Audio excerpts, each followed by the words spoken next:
Queridas irmãs, queridos irmãos, que a paz do Senhor esteja presente, não só agora, mas para sempre. Amém? Estamos felizes nesta noite porque estamos na casa de Deus para louvar, bendizer, exaltar, glorificar a Deus e receber da parte de Deus a sua palavra. Alguém já disse, quando oramos, falamos com Deus. Quando lemos a Bíblia, Deus fala conosco. Você já falou com Deus hoje? Deus já falou contigo hoje? Vamos abrir a Bíblia no livro do profeta Naum, capítulo 1 e versículo 15. Naum, capítulo 1 e versículo 15. Vamos ler apenas um versículo. É interessante que a palavra de Deus, seja ela no Antigo Testamento ou no Novo Testamento, ela aponta na mesma direção. Cristo é o centro da palavra de Deus. O Antigo Testamento poderia ser resumido numa palavra: preparação para a vinda de Cristo. Os evangelhos poderiam ser resumidos numa palavra: manifestação da pessoa de Cristo. O livro de Atos poderia ser resumido numa palavra: propagação da mensagem de Cristo. Os livros chamados epístolas ou as cartas gerais e as cartas paulinas poderiam ser resumidos numa palavra: explanação da doutrina de Cristo. E o livro último, o Apocalipse, poderia ser resumido numa única palavra: manifestação da volta de Cristo. 5 palavras: preparação, manifestação, propagação, explanação e consumação. Resumem toda a Bíblia, e todas essas palavras têm tudo a ver com a pessoa de Jesus. Vamos ler em Naum, no Antigo Testamento, mas tem a ver com Jesus e nós vamos verificar isso. Capítulo 1, único verso, 15. Eis sobre os montes os pés do que traz boas novas, do que anuncia a paz. Celebra as tuas festas, ó Judá, cumpre os teus votos, porque o ímpio não tornará mais a passar por ti, ele é inteiramente exterminado. Podem se assentar, que Deus esteja aplicando essa palavra em nossos corações nesta noite. Há muitas profissões que são admiráveis, e acredito que todas elas têm o bom e o mal profissional. Se você for perguntar sobre segurança pública, é importante a profissão do policial, seja ele militar ou civil. E nós temos bons policiais, profissionais competentes, capazes de ser atuantes, com responsabilidade e seriedade. Mas também, infelizmente, tem os maus profissionais.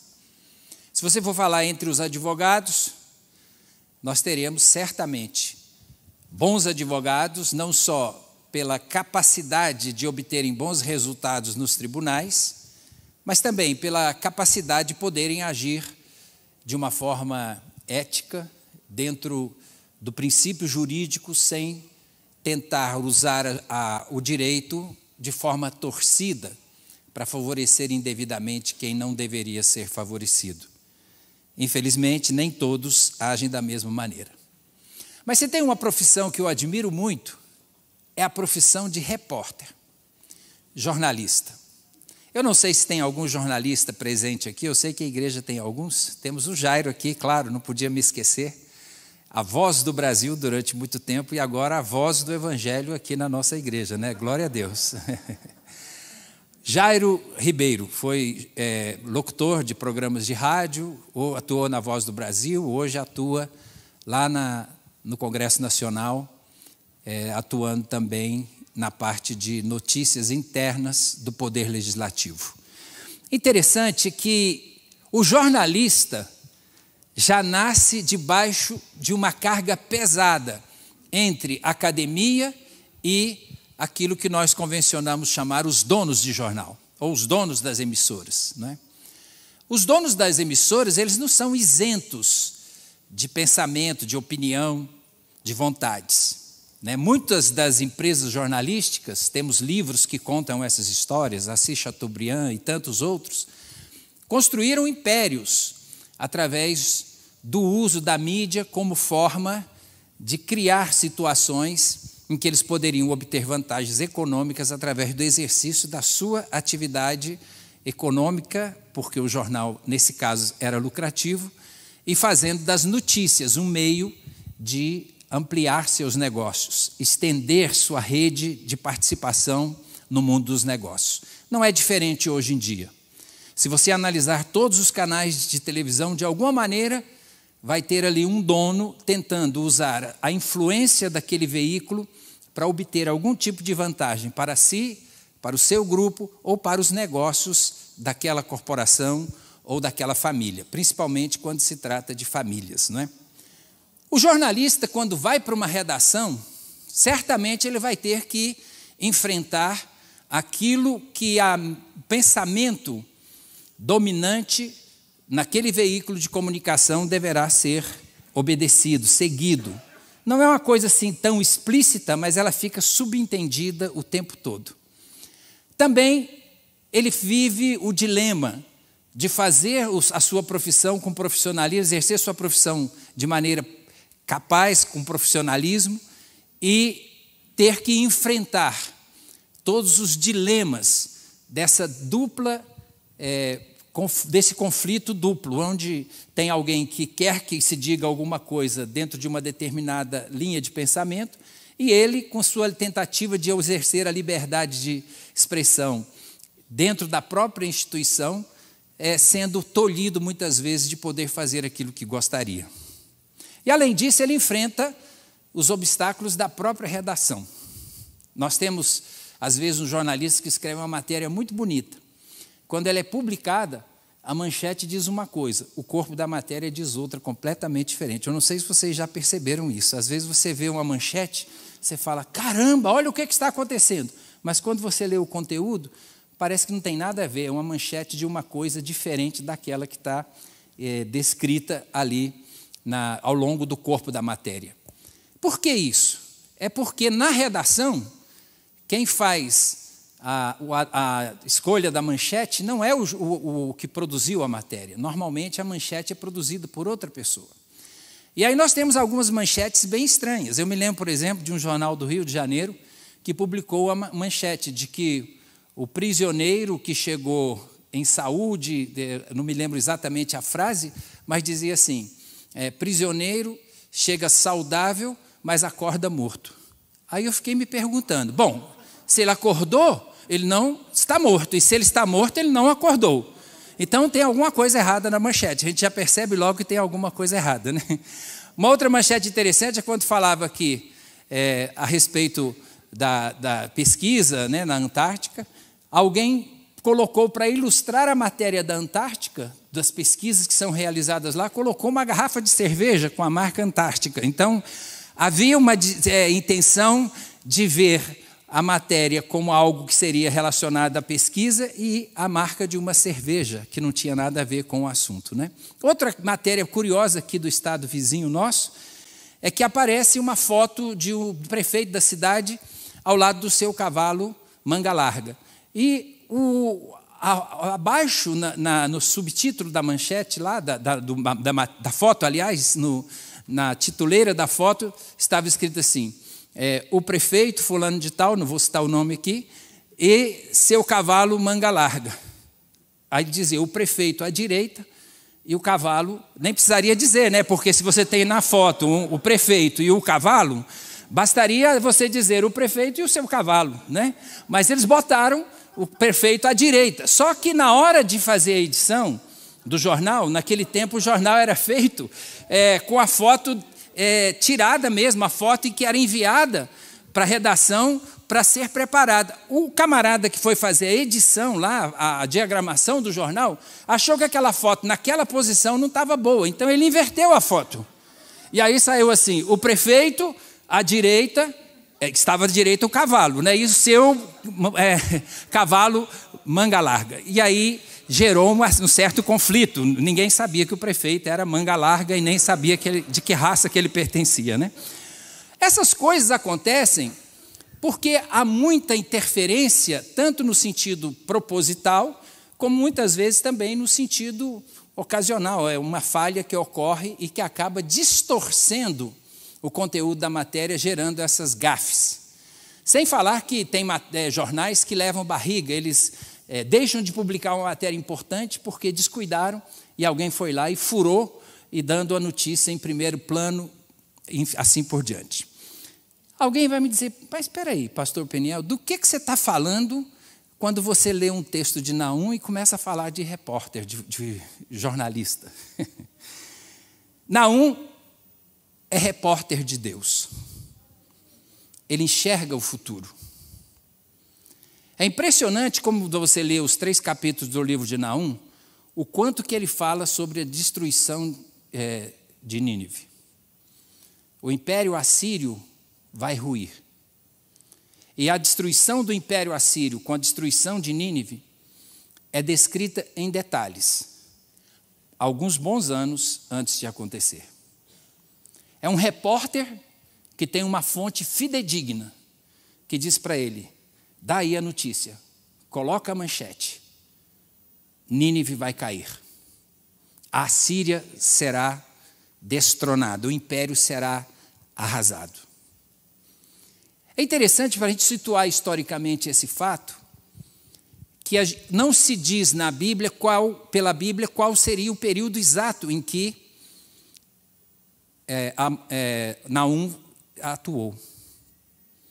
Mas uma coisa é certa, ele cita lá a invasão de Tebas, no Amon, uma cidade egípcia que chamava No Amon, e mais tarde a gente veio a conhecê-la como Tebas. Os assírios destruíram No Amon no ano de 663 a.C.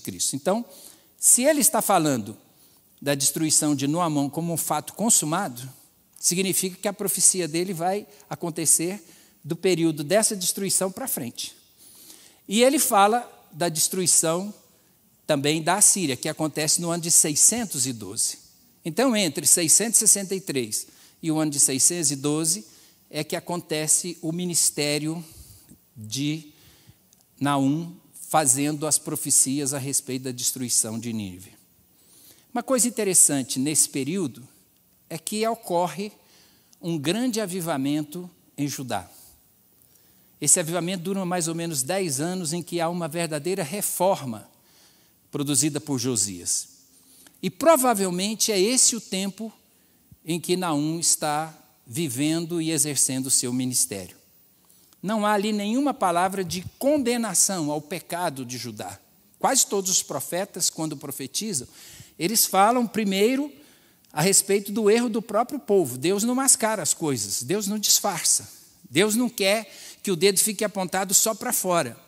Quando Deus quer agir no mundo, o primeiro povo que ele vai chamar a atenção é o seu próprio povo, porque nós temos que ser modelo para o mundo. Se de alguma maneira a igreja não está se comportando bem e Deus tem algo para realizar no mundo, a primeira a ser chamada à responsabilidade vai ser a igreja do Senhor. Porque não faz sentido Deus punir o mundo e deixar o seu povo vivendo em pecado, passando em branco ao largo. Isso não faz sentido, porque Deus não é assim, Ele é justo, Ele é reto. A Bíblia diz que Deus age com plena justiça. Ele é longânimo, está escrito aqui, inclusive, no livro do profeta Naum. Ele é tardio em irar-se, mas ele não terá o culpado por inocente. Se tem algo muito injusto no mundo de hoje e no mundo de sempre, é que muitas vezes o injusto é tratado como inocente. E muitas vezes o inocente é apontado como culpado. Não dá para entender que a justiça seja feita se você tratar o inocente como se fosse culpado, atribuindo a ele penas que não são justas, porque não há culpabilidade, não há fato não há fato que pudesse, de alguma maneira, justificar a aplicação daquela pena. Da mesma maneira, não há justiça quando o culpado é tratado como inocente, quando se faz vista grossa, quando se ignora o que está errado, deixando passar em branco aquilo que deveria ser feito para servir de exemplo, inclusive, para outras pessoas que, ao verem a mão da lei, a mão da justiça, agindo de forma equânime, inibir, coibir aquele que pratica o erro para evitar de cometê-lo sob pena de sofrer os mesmos agravos. Mas o que me impressiona em Naum é que ele é chamado de o Eucosita. Essa é a única expressão na Bíblia que dá uma espécie de identidade para Naum. Ele não cita aqui detalhes sobre a família dele, não cita detalhes sobre a personalidade dele, diz que ele é o Eucosita. Ele nasceu provavelmente numa cidade, ou vivia numa cidade chamada Elcós. E ninguém nem sabe, hoje em dia, não se tem por certo aonde ficava essa cidade. Deveria ser uma cidade muito pequena, insignificante, sem nenhuma representatividade, que ela, inclusive, sumiu do mapa e até hoje não se tem notícia exata. Sabe que provavelmente era na região da Judéia, mas não se tem detalhes sobre onde seria a cidade onde nasceu. Não. E eu estava lendo esse texto hoje e fiquei imaginando aquela musiquinha que entra quando tem uma notícia extraordinária, né? Né? Eu não sei repetir aqui, mas podia até ter pedido para botar lá um efeito especial aqui, né? Resultado. Vamos, ele repórter, sentado ali na bancada para dar a notícia, e aí alguém diz assim, vamos lá, é notícia de última hora, é notícia extraordinária. Você tem uma fonte fidedigna que te apresentou essas informações, vamos lá agora em primeira mão, vamos lá, em cena. Aí, apontando para o repórter sentado ali, ou o apresentador daquela notícia extraordinária, e diz assim, na 1, na 2. Aí ele diz assim, na 2 o quê? Não, a câmera, não, na 1 ou na 2? Não, na 1, é na 2. Explica direito, eu quero saber se é a câmera 2 ou é a câmera 1, porque você está falando na 1 e na 2, eu não sei qual das duas. Não, na 1, é na câmera 2. E aí na 1, em tom, com voz de locutor, diz, eis sobre os montes os pés do que traz boas novas, do que anuncia a paz. Celebra as tuas festas, ó Judá, cumpre os teus votos, porque o ímpio não tornará mais a passar por ti, ele é inteiramente exterminado. De que ímpio Naum está falando? Os 3 capítulos são 3 profecias, todas elas referentes a Nínive e ao povo assírio. Só para vocês terem uma ideia da ficha dos assírios, eles eram extremamente cruéis. Eles viveram um período de avivamento. 100 anos antes, um profeta chamado Jonas, vocês se lembram? Esteve lá. Fez uma cruzada evangelística e houve arrependimento. Cinza, vestiram-se de saco e cobriram-se de cinza, em sinal de arrependimento, de quebrantamento. Um avivamento que poderia ter mudado o curso da história. Mas, infelizmente, o ciclo de pecaminosidade do povo assírio voltou a afluir. E o interesse pelo poder imperialista tomou conta das suas autoridades. E eles passaram a agir com a mesma crueldade de sempre, quando saíram pelo mundo, invadindo, inclusive levaram o povo do norte, que a gente chama o Reino do Norte, que era Israel, para o cativeiro. A nação israelita caiu, sucumbiu, mediante a invasão e a destruição de Samaria, que caiu, que era a capital do Reino do Norte. Esse povo cruel pegava as pessoas, amarravam com corda, tem entalhes mostrando isso em alguns lugares onde os arqueólogos descobriram esses entalhes.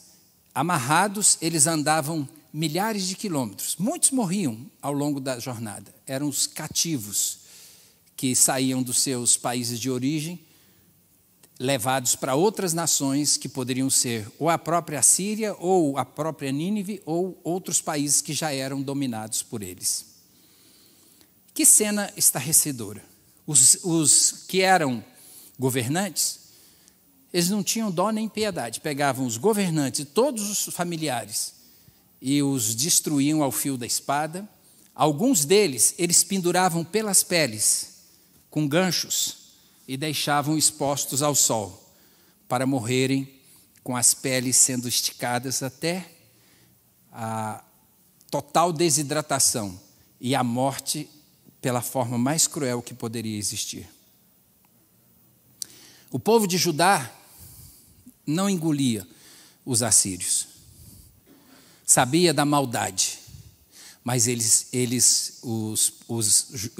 Judá temia muito que algum dia eles pudessem, e já estava começando a haver saques. Tinha havido um acordo, uma aliança, mas essa aliança era no sentido de que o povo de Israel ia pagar tributos para sempre aos assírios. Eles eram despojados, havia saques, havia a tomada do ouro, de tudo que produzia, eles levavam.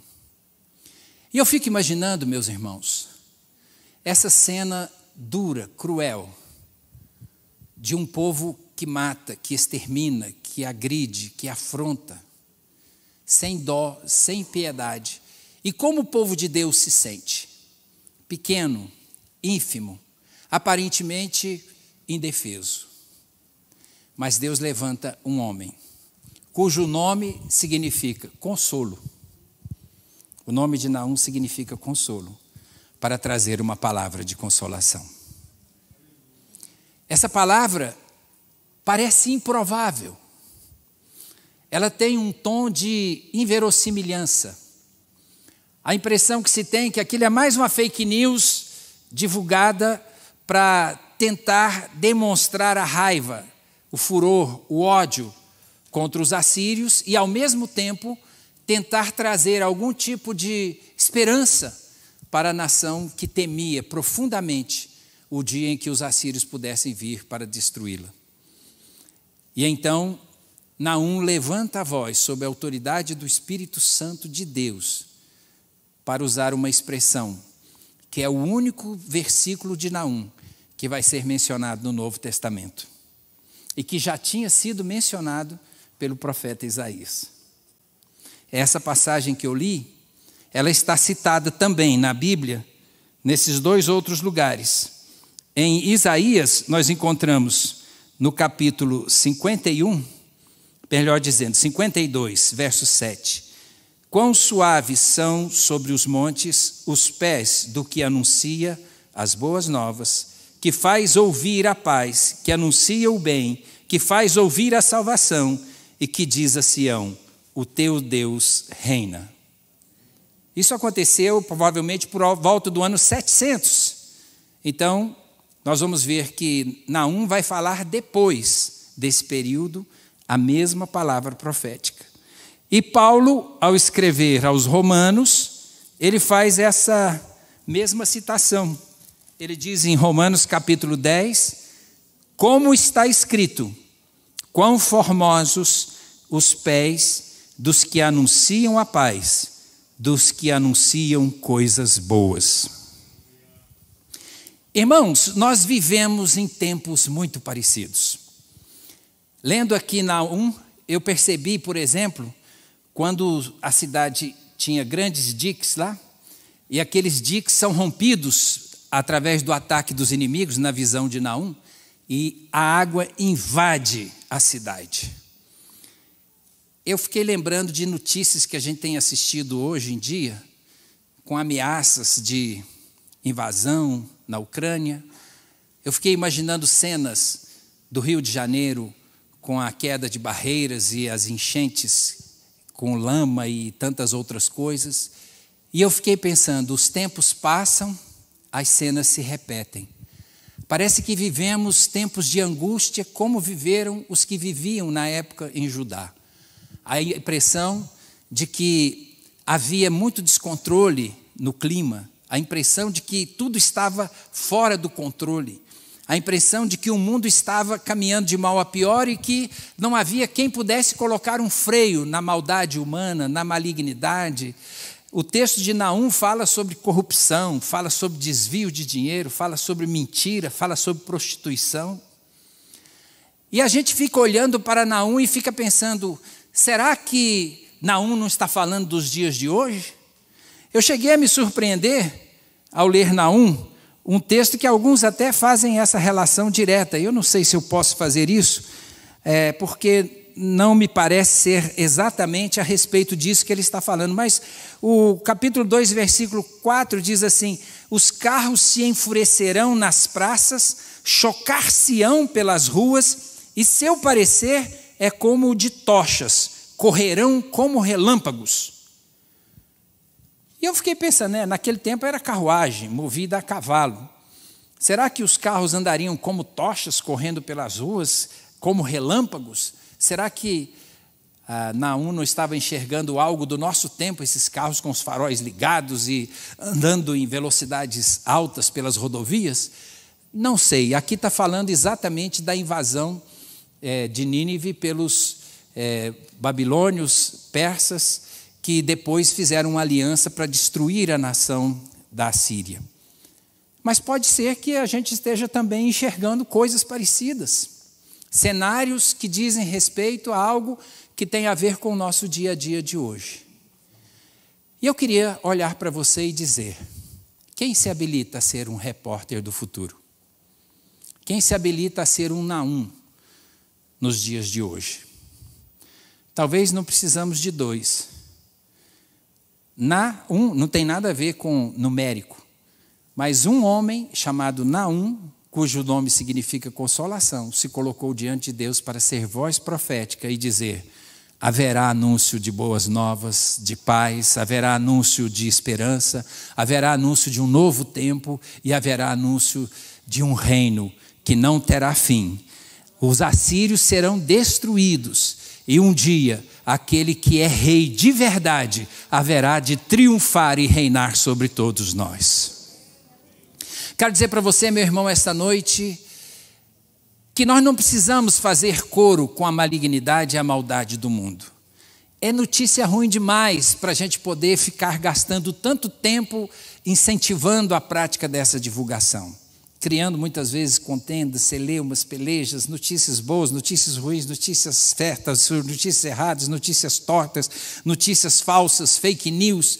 E a gente entra nesse emaranhado de troca de notícias que não são mais só agora através dos meios massivos de comunicação, como era antigamente televisão, rádio, jornal, revista, etc. Hoje temos aí os chamados aplicativos, temos aí as redes sociais que estão divulgando notícias que você não consegue fazer um filtro completo para saber tudo que está vindo, se é de boa fonte, se tem ou não veracidade, se aquilo deve ser ou não levado a sério, e a gente vai sendo todo o tempo bombardeado. Alguns de nós são escolhidos para sermos agentes de publicação de grupos que são formados em determinados pontos do mundo, nem aqui no Brasil talvez seja, porque a gente manifesta nossas opiniões através dos acessos que a gente vai dando, a gente vai criando um perfil através do sistema de análise de comportamento, e a gente vai sendo identificado como pessoas que pensam dessa ou daquela maneira, e tudo que diz respeito a esse nosso perfil vai sendo jogado para nós em larga escala,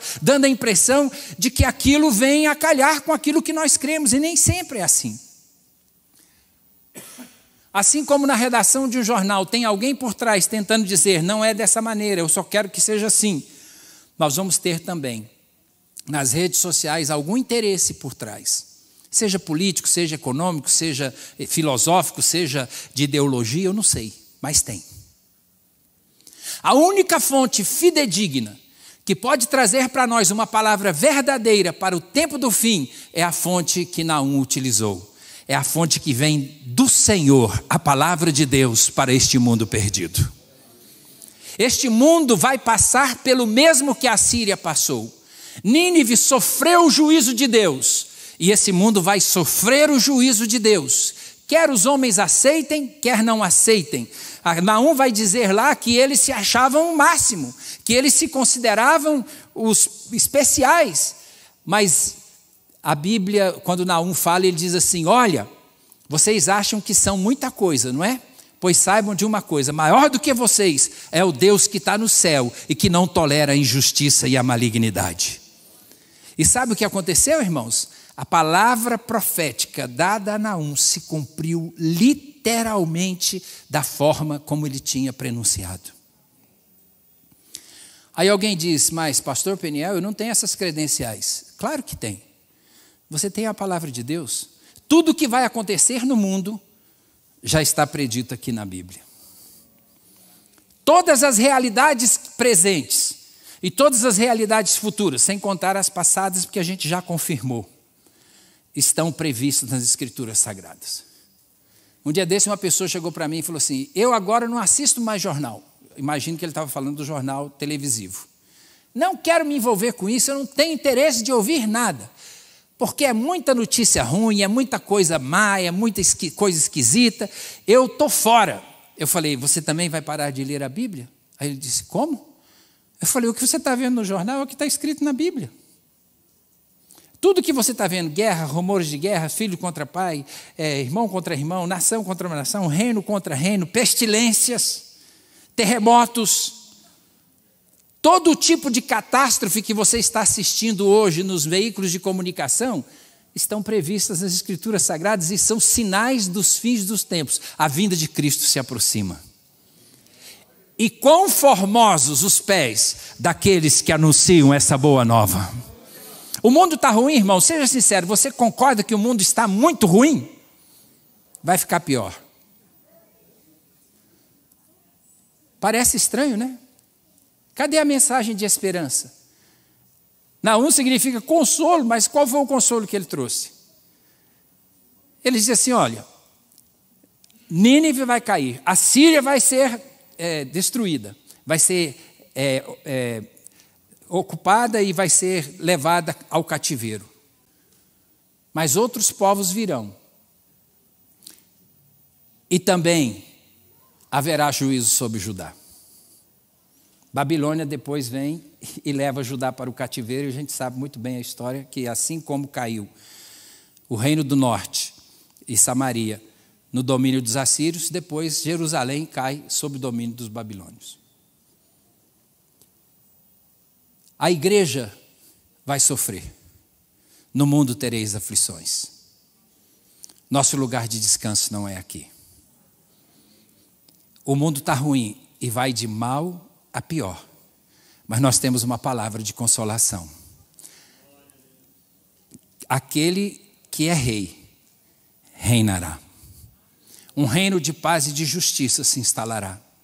E nós somos os precursores desse reino. Através de nós, a Bíblia diz que nós reinaremos com Ele. Através de nós, Deus já manifesta o seu reino no mundo. Deus já apresenta os sinais de um novo tempo. Eu não vou ficar realmente estendendo essa mensagem mais do que isso, que eu acho que já ficou mais do que claro. Da mesma maneira como Isaías trouxe a visão, digamos até assim de forma metafórica, né, da formosura dos pés dos que anunciam coisas boas, Paulo, ao escrever aos Romanos, fala a mesma coisa, e isso se aplica a nós. Naum falou sobre a libertação da opressão da Síria, mas a igreja está aqui para falar da libertação da opressão do maligno das nossas almas. E eu quero dizer hoje, em nome de Jesus, esse tempo está chegando. A hora se aproxima. Breve Jesus virá, e quando Ele vier, haverá sim paz perfeita na terra. Antes disso haverá ameaças de paz, supostas paz, pseudo-paz. Mas quando Jesus vier, Ele estabelecerá o seu reino. E assim Ele governará sobre as nações e será o justo juiz. 3 ministérios de Jesus, né? Rei, sacerdote e profeta. Ele vai exercer plenamente esse tríplice sacerdócio quando ele estiver aqui na terra, esse tríplice ministério. O que faz só para a gente entender agora, finalizando, o que faz um sacerdote? Empresta os ouvidos para o povo e o povo confessa: erramos, pecamos, caímos. Aí ele empresta os lábios para Deus. Deus perdoa o pecado do povo. Talvez o maior exemplo de sacerdócio é o de Moisés intercedendo para Deus perdoar o pecado do povo que tinha pecado com a idolatria. E ele dizia: ou perdoa o pecado do povo, ou risco o meu nome do livro, porque não faz sentido eu ficar de bem com o Senhor e eles ficarem mal na fita. Desculpa a expressão aqui, entre aspas. E Deus entendeu que Moisés era realmente um intercessor, um sacerdote. E Jesus é sumo sacerdote segundo a ordem de Melquisedeque, ele é intercessor por nós. E ele realiza esse ministério hoje e vai realizar plenamente quando estiver aqui na terra, reinando e governando sobre todos. E o que fazia o profeta? O contrário. Se o sacerdote emprestava o ouvido para o povo e os lábios para Deus, para interceder, o profeta fazia o contrário, emprestava os ouvidos para Deus e os lábios para o povo. E dizia: assim diz o Senhor. Naum é o típico exemplo do profeta. Ouvir o que Deus tem a dizer e proclamar a palavra de Deus ao mundo. E por fim o rei, que emprestava ouvidos, lábios, coração, mente, inteligência a Deus e ao povo, porque Deus trazia sabedoria ao coração do rei e o rei julgava de maneira correta e agia de maneira certa. Então, muitos reis naturalmente falharam e continuam falhando, mas o perfeito rei, sacerdote e profeta, não haverá falhas. Ele exercerá um reino que será perfeito, em plena paz, justiça, amor e tudo que nós entendemos que deve ser considerado como essencial para a mudança desse mundo. Você quer ser um porta-voz? Você quer ser um profeta? Você quer ser um mensageiro, um repórter de Deus para essa geração? Coloque-se na brecha, sente na bancada e abra sua voz para dizer: assim diz o Senhor. O dia da vinda do Senhor se aproxima e certamente nós vamos estar participando desse reino de uma maneira completamente diferente de tudo que nós já vimos. Nenhum homem na história do mundo foi tão importante quanto foi Jesus. Ele dividiu a história em duas, antes dele e depois dele. E agora ele vai dividir o mundo em dois. Antes da restauração e depois da restauração, porque nós teremos um novo céu e uma nova terra, porque as coisas velhas se passaram e eis que tudo se fez novo, para a honra e glória do nome do Senhor Jesus. Você quer orar esta noite? Você quer receber de Deus essa incumbência? Você quer se prontificar para ser profeta do Altíssimo, para ser porta-voz e repórter dessa boa nova? Incline a sua cabeça e feche seus olhos, nós estaremos orando agora. Senhor Deus, que seja a tua graça sobre nós, que seja o teu amor sobre as nossas vidas, que venha sobre nós, Senhor, a tua unção. Como igreja que somos, nós temos um compromisso com a verdade, nós temos um compromisso com a tua palavra, nós temos um compromisso com o teu chamado e com a vocação que o Senhor colocou sobre nós. Ensina-nos, Senhor, a compreender aquilo que tu queres revelar ao mundo através da igreja. Que nós sejamos a voz da diferença, que nós sejamos a voz que mude, que transforme, que realize os propósitos do Senhor neste mundo. Ajuda a tua igreja a proclamar o ano aceitável do Senhor e a oportunidade que está colocada diante de nós nesses tempos de angústia, de tristeza, de dor, sofrimento, morte, que o Senhor nos ajude a enxergar com esperança o dia da promessa, o dia do Senhor, o dia em que nós poderemos verdadeiramente ver triunfar na terra a justiça, a paz, o amor e aquilo que o Senhor tem reservado, que os olhos não viram, que o ouvido não ouviu e que não subiu ao coração do homem, mas que o Senhor já tem preparado para nós. Sê, Senhor, com a tua bênção com a tua igreja. Em nome de Jesus nós oramos agradecidos. Amém, Senhor. Amém, Jesus. Graças a Deus.